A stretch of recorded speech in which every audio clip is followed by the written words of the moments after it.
आदरणीय बंधुओं, माताओं व मेरी प्यारी बहनों, राधे राधे। आप सभी का हमारे YouTube चैनल जीवन की धारा पर बहुत बहुत स्वागत है। बंधुओं, आज हम इस वीडियो में कार्तिक शुक्ल पक्ष की देव उठनी एकादशी, जिसे हरि प्रबोधनी एकादशी भी कहा जाता है, की कथा सुनेंगे, जिसे सुनने सुनाने से भगवान श्री हरि की इच्छा से मनुष्य की हर मन इच्छा पूर्ण होती है।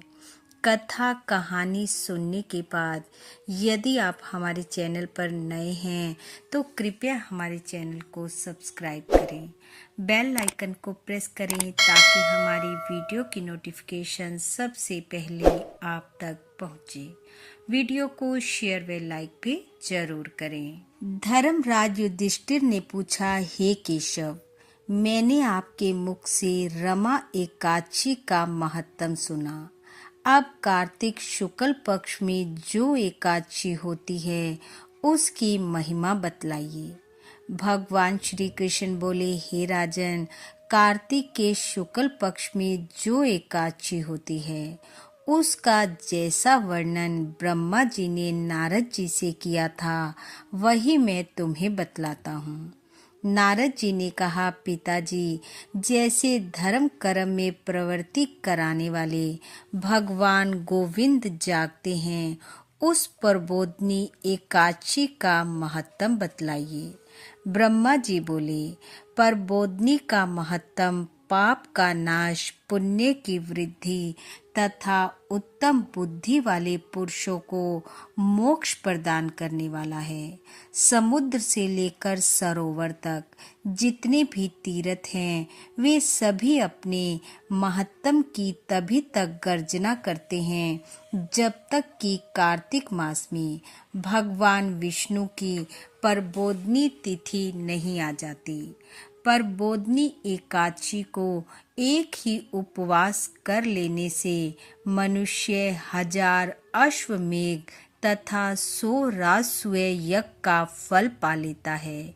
बेटा, जो दुर्लभ है, जिसकी प्राप्ति असंभव है तथा जिसे त्रिलोकी में किसी ने भी नहीं देखा है, ऐसी वस्तु के लिए भी याचना करने पर प्रबोधनी एकादशी उसे देती है। भक्ति पूर्वक उपवास करने पर मनुष्य को हरि प्रबोधनी एकादशी ऐश्वर्य, संपत्ति, उत्तम बुद्धि, राज्य तथा सुख प्रदान करती है। मेरु पर्वत के समान जो बड़े बड़े पाप हैं, उन सब को यह पाप नाशनी एकादशी एक ही उपवास से भस्म कर देती है। पहले के हजारों जन्मों में जो पाप किए गए हैं उन्हें प्रबोधनी की रात्रि का जागरण रुई की ढेरी के समान भस्म कर डालता है। जो लोग प्रबोधनी एकादशी का मन से ध्यान करते तथा जो इसके व्रत का अनुष्ठान करते हैं, उनके पितृ नरक के दुखों से छुटकारा पाकर भगवान विष्णु के परम धाम को चले जाते हैं। हे नारद, अश्वमेघ आदि यज्ञों से भी जिस फल की प्राप्ति कठिन है, वह प्रबोधनी एकादशी को जागरण करने से अनायास ही मिल जाती है। संपूर्ण तीर्थों में नहाकर स्वर्ण और पृथ्वी दान करने से जो फल मिलता है, वह श्री हरि के निमित्त जागरण करने मात्र से मनुष्य प्राप्त कर लेता है। जैसे मनुष्यों के लिए मृत्यु अनिवार्य है, उसी प्रकार धन संपत्ति मात्र भी क्षण भंगुर हैं।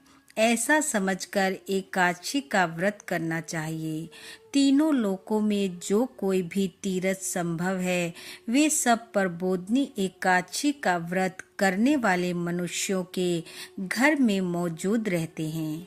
कार्तिक की हरि प्रबोधनी एकादशी पुत्र तथा पौत्र प्रदान करने वाली है। जो प्रबोधिनी की उपासना करता है वही ज्ञानी है, वही योगी है, वही तपस्वी और जितेंद्रिय है तथा उसी को भोग और मोक्ष की प्राप्ति होती है। भगवान बोले, हे धर्मराज, मैं तुम्हें एकादशी तिथि से जुड़ा एक इतिहास सुनाता हूँ, सुनो। प्राचीन समय की बात है। एक नगर के राजा के राज्य में राजा सहित सभी लोग एकादशी का व्रत करते थे। एकादशी व्रत के दिन इंसान तो क्या, पशु पक्षी जानवर किसी को भी अन्न खाने की इजाजत नहीं थी। सभी फलाहार ग्रहण करते थे। एक समय किसी दूसरे नगर का व्यक्ति काम करने के लिए उस नगर में आया और उसने राजा से काम की मांग की। राजा ने उसे काम तो दे दिया, लेकिन ये शर्त रख दी कि तुम्हें रोज तो यहाँ सब कुछ खाने को मिलेगा, लेकिन एकादशी पर अन्न नहीं मिलेगा। उसे काम की जरूरत थी, इसलिए उसने हाँ कर दी। लेकिन जब एकादशी के दिन उसे फलाहार दिया गया तो फलाहार करने के बाद भी उसका पेट नहीं भरा।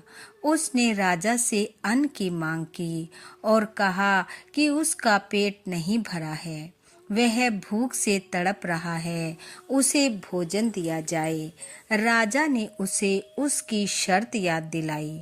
वह बोला, वो सब तो ठीक है, लेकिन यदि कोई भूख से व्याकुल हो और उसे भोजन ना मिले तो उससे बड़ा कोई पाप नहीं है। ऐसा सुनकर राजा ने उसे आटा दाल दे दिया और कहा कि तुम नगर से बाहर जाकर भोजन बनाकर ग्रहण कर लो। वह आटा दाल लेकर नदी किनारे पहुंचा, स्नान किया और भोजन बनाने लगा। भोजन बनकर तैयार हो गया तो भगवान को पुकारने लगा, आओ श्री हरि, भोजन बनकर तैयार है, ग्रहण करो। उसके प्रेम पूर्ण भाव को सुनकर पीतांबरधारी श्री हरि पहुँचे। उसके बाद प्रेम पूर्वक भोजन किया और अंतर ध्यान हो गए। वह भी अपने काम पर वापिस आ गया। समय बीता, अगली एकादशी आई तो वह राजा से कहने लगा, इस बार आप हमें भोजन सामग्री ज्यादा देना, मेरा तो पेट ही नहीं भरता।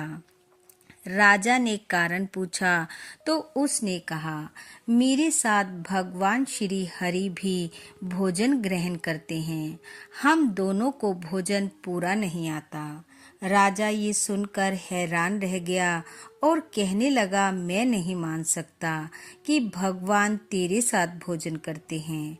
मैं हर एकादशी का व्रत रखता हूँ, पूजा पाठ करता हूँ, परंतु मुझे कभी भगवान के दर्शन नहीं हुए। जब तक मैं अपनी आंखों से न देख लूं, नहीं मान सकता। राजा उसके साथ गया और एक पेड़ की ओट में छिप कर बैठ गया। उसने भोजन बनाया और लगा भगवान को पुकारने, हे श्री हरि आओ, हे श्री हरि आओ, भोजन तैयार है, भोग लगाओ। परंतु भगवान नहीं आए। संध्या का समय हो गया, वह पुकारता रहा पर भगवान ना पहुँचे। अंत में वह कहने लगा, प्रभु आप नहीं आते तो मैं ही इस शरीर का त्याग कर आपके पास आ जाता हूँ। और वह अपने प्राण त्यागने का निश्चय कर नदी की ओर चल पड़ा। और जैसे ही वह नदी में कूदने लगा, चतुर्भुज रूपधारी श्री हरि प्रकट हो गए। प्रेम पूर्वक उसके साथ भोजन किया और फिर अपने विमान पर बिठाकर उसे अपने साथ अपने लोक में ले गए। राजा ये सब देखता रहा और उसने सोचा कि व्रत उपवास से तब तक कोई लाभ नहीं जब तक व्यक्ति का मन निश्चल प्रेम से भरा हुआ ना हो। इस दृश्य को देख राजा को ज्ञान हुआ और वह शुद्ध भाव से व्रत उपवास रखने लगा और इस लोक के सुखों को भोगता हुआ अंत में वैकुंठ लोक को गया। बोलो विष्णु भगवान की जय। बंधुओं, भगवान श्री हरि की कृपा आप व आपके परिवार पर सदैव बनी रहे। आपका घर आंगन खुशियों से महकता रहे। इन्हीं शुभकामनाओं के साथ आप सबका बहुत बहुत धन्यवाद। राधे राधे।